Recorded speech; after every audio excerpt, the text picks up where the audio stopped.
So here's a simple little technique when you're leading a congregation in a song. You're doing an intro and you want to make it very obvious that it's time to come in. If we take Silent Night as it's Christmas,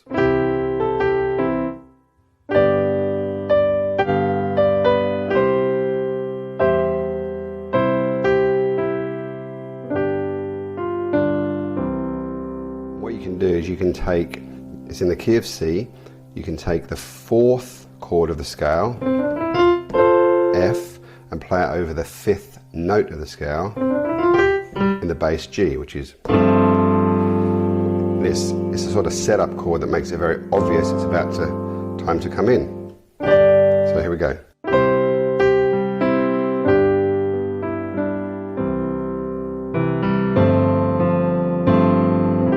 And it helps kind of slow down just before as well. I'll do that one more time.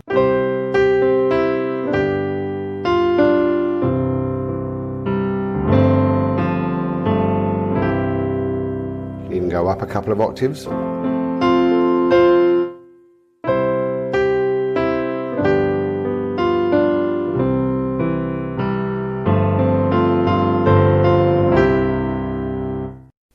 Hopefully that's a helpful way to make it very obvious when people need to come in.